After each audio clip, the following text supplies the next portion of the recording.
आदाब नाज़रीन, खैर मकदम है आपका। आप देख रहे हैं जी सलाम। मैं हूं इमरान खान और लेकर इस वक्त हाजिर हैं हम वर्ल्ड न्यूज। आइए आगाज करते हैं दुनिया भर की अहम खबरों का। देखते हैं दुनिया जी सलाम की नजर से। शाम के जुनूबी सूबे दरा में बागियों ने हथियार डाल दिए हैं और शाम के सरकारी टेलीविजन के मुताबिक बागियों ने बसर अल शाम शहर को असद फौज के हवाले कर दिया है। सीरियन ऑब्जर्वेटरी के मुताबिक जॉर्डन की साजिश में शामी अपोजिशन और रूसी फौज के दरमियान समझौते के बाद बागियों ने हथियार डाले हैं और इससे कबल हफ्ते के रोज शामी अपोजिशन और रूस के दरमियान दरा में जंगबंदी के हवाले से होने वाले मुज़ाकरात नाकाम हो गए थे। मुज़ाकरात में नाकामी के बाद उर्दन ने मुल्क की शुमाली सरहद पर दोबारा लड़ाई छिड़ने का खदशा जाहिर किया था, जिसके बाद ओमान ने शामी अपोजिशन और रूसी हुक्काम के दरमियान बातचीत में मुआवनत की कोशिश शुरू की।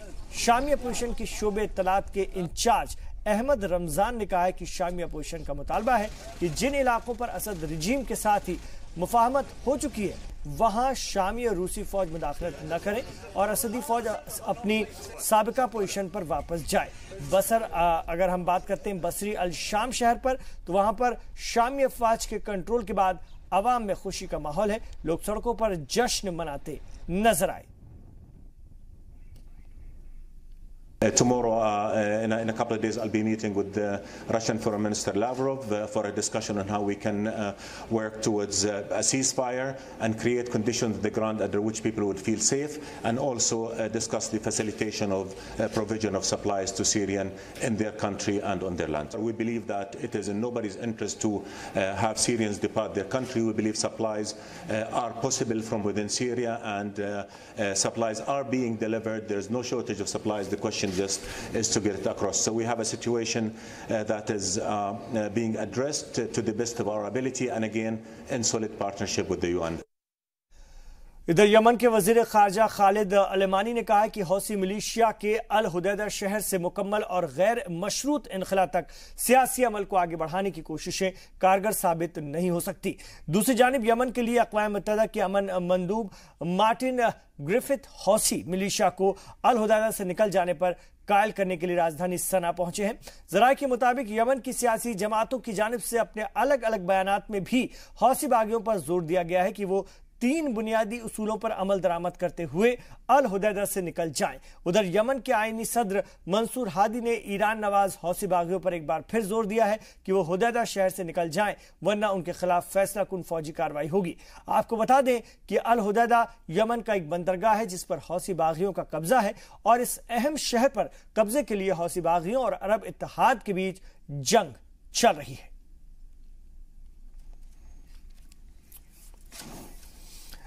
इस्लामिक स्टेट ने मशरक़ी अफगानिस्तान में हुए खुदकुश हमले की जिम्मेदारी ली है और इस धमाके में कम से कम 19 लोगों की मौत हो गई थी, जिनमें से ज्यादातर सिख और हिंदू शामिल थे। हमलावर ने जलालाबाद में सदर अशरफ गनी से मिलने के लिए गवर्नर हाउस की तरफ जा रहे सिखों और हिंदू अक़लियती फ़िरक़े के एक वफ्द को निशाना बनाया था कल, और लंबे वक्त से सिख कम्युनिटी के लीडर रहे अवतार सिंह खालसा की भी इस हमले में मौत हो गई है। इसमें 20 दिगर लोग जख्मी हो गए हैं। हिंदुस्तानी और मुख्तलिफ सिख तंजीमों ने इस हमले की सख्त अल्फाज में मजम्मत की है और अफगान हुकूमत से अक़लियती फ़िरक़े को सिक्योरिटी फराहम करने की मांग की है।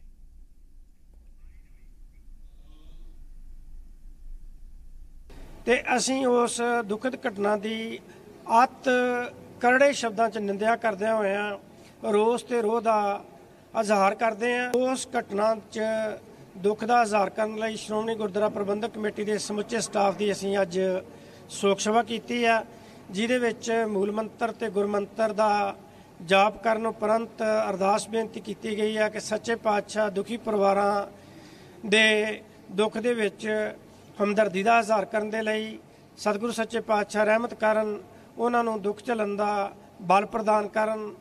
मारे गए ने जिहदे नाल सारे सिखां दे हिरदे ने जिहड़े वो लुंदरे गए ने। मैं समझदा कि सिख ऐसी कौम है जिथे भी सिख बसदे ने वो अपनी मेहनत दे नाल और अपनी जिहड़ी पहचान आप बनाउंदे ने। उत्थे जिथे भी रहिंदे ने उत्थे देश दे विच भी मैं समझदा उन्हां दा जिहड़ा तरक्की दे विच योगदान अपना हुंदा है। सो इसलिए उत्थों दी सरकारां नूं भी चाहीदा कि उन्हां दी जान माल दी राखी करन।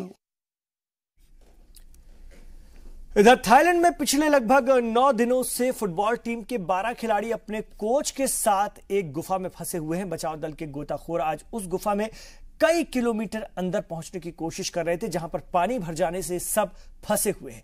कई दिनों से जारी बारिश के बाद आज मौसम में सुधार के साथ ही खोजी मुहिम भी जारी रही। बचाव दल बच्चों को ढूंढने की उम्मीद में थाम लुआंग गुफा के भीतर पहुंचा और बैनुल-अक़वामी मदद और काफी कोशिशों के बावजूद उनका कोई सुराग नहीं मिल पाया। मानसून की बारिश ने गलियारों को ब्लॉक कर दिया और बचाव के काम को और मुश्किल बना दिया। गोताखोर 9 दिनों से उस मकाम पर पहुंचने की कोशिश कर रहे हैं जहां पर फुटबॉल टीम के 11 से 16 बरस के खिलाड़ी अपने 25 साला कोच के साथ 23 जून को अचानक हुई बारिश की वजह से फंस गए थे। So obviously we're here, on behalf of the Thai government, and we're here to advise and assist the government. And I think where the value added that we are able to bring, we try our hardest, and that is probably the biggest thing, is that friendship and partnership. Our hearts go out to the children, to the coach, to the rescue workers, to the families, to everyone here. It's been, like you said, 10 days, and it's been everyone working their hardest. मुत्तहदा के secretary general Antonio Guterres ने Rohingya मुसलमानों की हालत jar पर अफसोस और दुख का इजहार किया है। बांग्लादेश के रिफ्यूजी कैंप का दौरा करने के बाद उन्होंने तशद्दुद और कत्ल और गारतगिरी की दास्तां भी सुनी है और इन कैंपों में म्यांमार में तशद्दुद के बाद भागे रोहिंग्या पनाह गुज़ीर रह रहे हैं। गुतारेस ने रोहिंग्या मुसलमानों की हालत को ह्यूमन ट्रेजेडी करार दिया है। वहीं इंसानी हुकूक की बैनुल-अक़वामी तंजीम रेड क्रॉस के चेयरमैन पीटर मावरेर ने एक बयान में कहा है कि म्यांमार की रखाइन रियासत बांग्लादेश में पनाह लेने वाले रोहिंग्या मुसलमानों की वापसी के लिए तैयार नहीं है। उनका कहना है कि म्यांमार की फौज की जानिब से मुनज़्ज़म मुहिम के तहत रखाइन रियासत से हजारों खानदानों को बेदखल कर दिया गया और अभी तक वहां पर वापसी के लिए हालात साजगार नहीं हुए हैं। आपको बता दें कि पिछले साल भर के तशद्दुद के बाद तकरीबन 8 लाख लोग बांग्लादेश सरहद पर बुरी हालत में जिंदगी गुजारने को मजबूर हैं।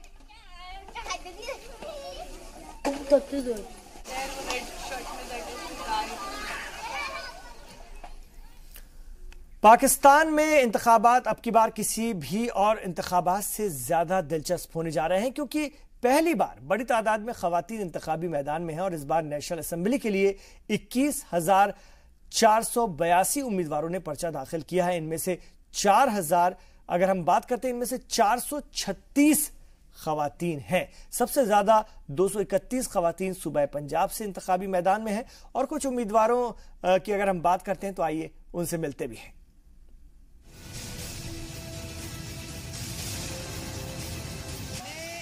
ये आयशा गुलालई हैं, इमरान खान की तहरीक इंसाफ पार्टी की साबिक लीडर हैं। आयशा ने पार्टी सदर इमरान खान पर इस्तेहसाल और बदउनवानी के संजीदा इल्जाम लगाते हुए पार्टी से इस्तीफा दे दिया था। आयशा ने पार्टी सदर इमरान खान पर अक्टूबर 2003 में उन्हें फहाश मैसेज भेजने का इल्जाम लगाया था। आयशा ने पार्टी पर खवातीन की हिफाजत और इज्जत का भरोसा नहीं देने का इल्जाम लगाया था और नेशनल असेंबली सीट से इस्तीफा देने से इनकार कर दिया था। आयशा ने इसी साल फरवरी में पाकिस्तान तहरीक इंसाफ नाम से अपनी खुद की पार्टी बनाई थी। ये मरियम नवाज हैं। 44 साल की मरियम साबिक वजीर आजम नवाज शरीफ की बेटी हैं। पहली बार इंतखाब लड़ रही हैं। मरियम ने 2012 में सियासत में कदम रखा था। 2013 के आम इंतखाबात में वालिद नवाज की सीट पर इलेक्शन कैंपेन की जिम्मेदारी निभाई। इस बार वो पहली बार लाहौर की इन्हें 127 सीट से इलेक्शन लड़ रही हैं। उनकी कुल जायदाद 90 करोड़ रुपए हैं। इनसे मिलिए, ये हिना परवेज भट्ट हैं। पाकिस्तान की नामी गिरामी फैशन डिजाइनर होने के साथ साथ हिना परवेज भट्ट एक लीडर भी हैं। हिना परवेज नौजवानों के लिए बदलाव की रहनुमा बन चुकी हैं। ये आयला मलिक हैं। सहाफी से लीडर बनी आयला 2002 से 2007 तक नेशनल असेंबली की मेंबर रह चुकी हैं। आयला मलिक 2001 में इमरान खान की पार्टी में शामिल हुई और अब तहरीक इंसाफ की कैंपेन मैनेजर हैं। काशमाला तारीख पेशे से वकील हैं और 2002 से 2013 तक पाकिस्तान की नेशनल असेंबली की मेंबर रह चुकी हैं। पाकिस्तान मुस्लिम लीग के टिकट पर इंतखाब जीतने वाली तारीख इसी साल मार्च में वो उस वक्त सुर्खियों में आईं जब उनके बॉडीगार्ड ने सहाफियों की पिटाई कर दी थी। सहाफी पर ऑफ द रिकॉर्ड बातचीत को रिकॉर्ड करने का इल्जाम था। इन खातून उम्मीदवारों ने पाकिस्तान इंतखाबात में ग्लैमर का तड़का तो लगा ही दिया है। देखना ये दिलचस्प होगा कि इन चेहरों में से कौन कौन ऐवान में जगह बना पाएगा। वर्ल्ड न्यूज में यहाँ रुकेंगे एक छोटे से वक्फे के लिए, लौट रहे हैं दुनिया की और भी खबरों के साथ।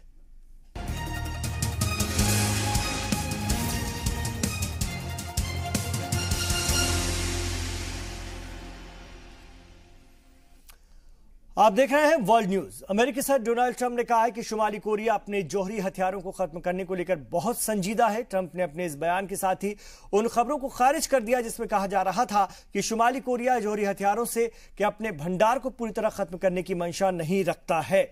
उत्तर कोरिया के तानाशाह किम जोंग उन ने 12 जून को सिंगापुर में ट्रंप के साथ हुई तारीखी मीटिंग के बाद उस दौरान भी डीन्यूक्लियराइजेशन का वादा करते हुए बदले में अमेरिका से सिक्योरिटी की गारंटी मांगी थी। वॉशिंगटन पोस्ट ने एक खबर में कहा था कि शुमाली कोरिया अपने जौहरी हथियारों और खुफिया मरकज को छिपाने के तरीके तलाश रहा है। वहीं अमेरिकी कौमी सलामती के मुशीर जॉन बोल्टन ने कहा कि उन्हें यकीन है कि शुमाली कोरिया के जौहरी कीमियाई और बायोलॉजिकल वेपन्स के प्रोग्राम को 1 साल के अंदर खत्म कर लिया जाएगा।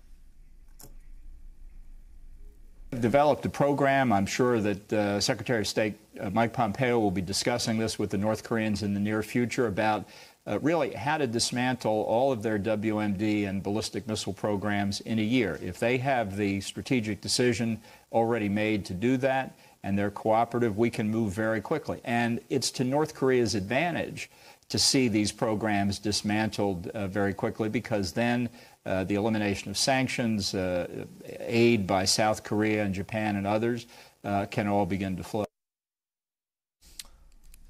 और अगर हम बात करें ईरान की, तो ओपेक के रुकन ममालिक ने कहा है कि वो 10 लाख बैरल रोजाना के तेल प्रोडक्शन को बढ़ाने का कोई भी एक तरफा फैसला न करे। इसे ईरान की तरफ से सऊदी अरब को दिए गए इंतबाह के तौर पर देखा जा रहा है। अमेरिकी सदर डोनाल्ड ट्रंप ने पिछले दिनों कहा था कि सऊदी अरब इजाफी प्रोडक्शन बढ़ाने को राजी हो गया है। ईरान ने यह इंतबाह मुत्तहिदा अरब अमीरात के तवानाई वजीर को भेजे गए खत में दिया है और यह खत ऐसे वक्त में भेजा गया है जब ईरान के खिलाफ अमेरिका ने अपने हलीफ ममालिक से कहा है कि वो ईरान से तेल खरीदना बंद करें। इस बीच ईरान के नायब सदर एहसान जहांगीरी ने कहा है कि अमेरिका की पाबंदी का मुकाबला करने के लिए ईरान का निजी कंपनियों को कच्चे तेल की खरीद और एक्सपोर्ट करने की इजाजत देगा। आपको बता दें कि चीन और हिंदुस्तान ईरानी तेल के सबसे बड़े खरीदार हैं। और मेक्सिको के सदारती इंतखाबात में नेशनल रीजनरेशन मूवमेंट पार्टी के लेफ्टिस्ट उम्मीदवार एंड्रेस मैनुएल लोपेज ओब्राडोर ने जीत दर्ज की है। इंतखाबी कमीशन के मुताबिक लोपेज ओब्राडोर को 54% वोट मिले। उनकी हलीफ जमात पीआरआई ने हार मान ली है और लोपेज ओब्राडोर को जीत की मुबारकबाद दी। इंतखाबी नताइज के ऐलान के बाद ओब्राडोर ने इसे तारीखी दिन बताया। उन्होंने मेक्सिको सिटी में अपने हिमायतियों से खिताब करते हुए कहा कि वो उन तमाम लोगों का शुक्रिया अदा करते हैं जिन्होंने बाएं बाजू की जमात के हक में वोट दिया। 64 साल के ओब्राडोर ने आवाम से आमराना तौर पर हुकूमत के बगैर मुल्क में बड़े पैमाने पर तब्दीलियों का वादा किया है। ओब्राडोर ने यह भी कहा कि वो अमेरिका के साथ दोस्ताना रिश्ते चाहते हैं। डोनाल्ड ट्रंप के अमेरिकी सदर बनने और फिर इनकी इमिग्रेशन पॉलिसी को लेकर दोनों मुल्कों के बीच रिश्ते कुछ खास अच्छे नहीं हैं। हालांकि ट्रंप ने ट्वीट करके ओब्राडोर को मेक्सिको का अगला सदर बनने की मुबारकबाद दी है।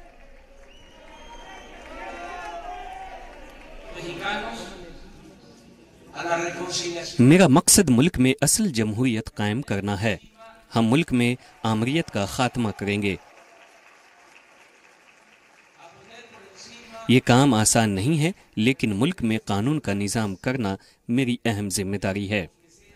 अब मुल्क में इजहार राय की आज़ादी होगी। सबको अपने मजहब और फेथ पर यकीनी की आज़ादी होगी। हमारे आइन में शहरियों को जितनी भी आज़ादी दी गई है, नई हुकूमत उसकी पासदारी करेगी। इमिग्रेशन मसले पर जर्मनी में सियासी बहरान गहरा गया है। जर्मनी के वजीर दाखिला हॉर्स्ट सीहोफर ने तारीख़ी वतन के मुद्दे पर चांसलर एंजेला मार्केल से इख्तलाफात के बाद अपने ओहदे से और सीएसयू पार्टी के सदर के तौर पर इस्तीफे की पेशकश कर दी है। उनके इस्तीफा देने पर एंजेला मार्केल की इत्तेहादी हुकूमत मुस्तकबिल पर सवाल इस पे खड़े भी होने लगे हैं। हालांकि सेओफर के इस्तीफा देने की सूरत में यह साफ नहीं है कि सीएसयू मार्केल की पार्टी सीडीयू के साथ इत्तेहाद में बनी रहेगी या नहीं, क्योंकि अगर सीएसयू हिमायत वापस लेती है तो दोनों पार्टियों का दहाइयों से चला रहा इत्तेहाद टूट सकता है, जिसके चलते मार्केल हुकूमत पार्लियामेंट में माइनॉरिटी, अगर हम बात करते हैं माइनॉरिटी में आ जाएगी और जर्मनी में सियासी बहरान पैदा हो जाएगा।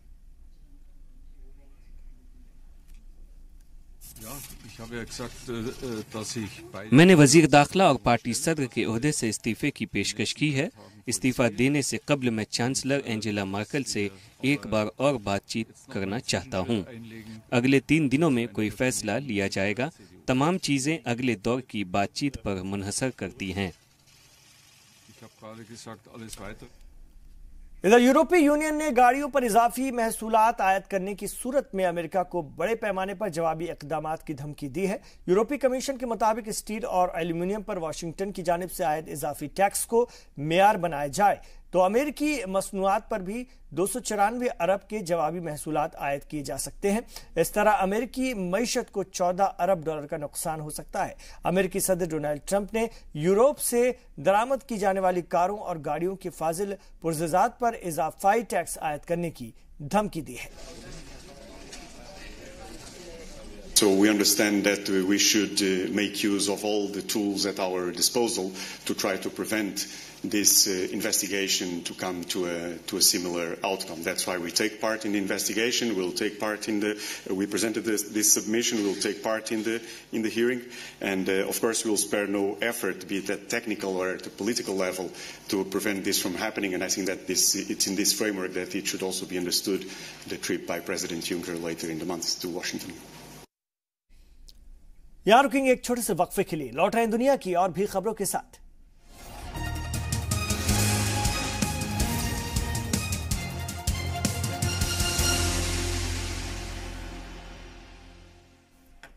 आप देख रहे हैं वर्ल्ड न्यूज। ब्राजील ने फुटबॉल आलमी कप में आज मैक्सिको को 2-0 से हराकर क्वार्टर फाइनल में जगह पक्की कर ली है।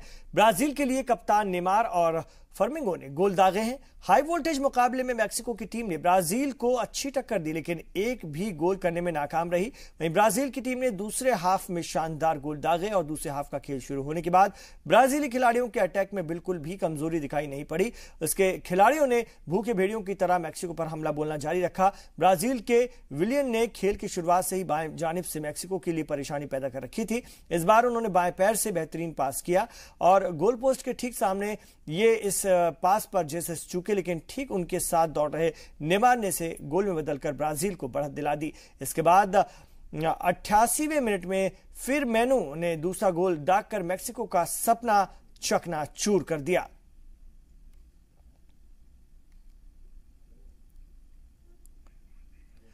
और इस वक्त हमारे साथ इंडियन फुटबॉलर प्रशांत बनर्जी साहब जुड़ गए हैं, उनसे बात करेंगे।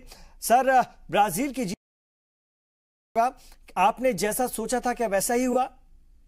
नहीं, मैंने सोचा और अच्छा खेलने के लिए मैंने सोचा था ब्राजील और अच्छे खेलेगा, लेकिन फर्स्ट हाफ जो देखा चांस मिला था, गोलकीपर ने सेव किया, लेकिन बात ऐसा है ब्राजील को और अच्छा खेलना पड़ेगा क्योंकि अभी नॉकआउट मैच है। ये सबसे टफ टीम था ब्राजील के लिए मेक्सिको, ये always tough for Brazil team. But second half में थोड़ा गेम चेंज हुआ, जैसे नेमार में गोल किया है, एक गोल करवाया है, ये दोनों अच्छे हैं। कभी कभी पीछे से जब गोल लेके वो भागता है, अंदर में विंग से अंदर जाता है, सबसे अच्छा चीज है।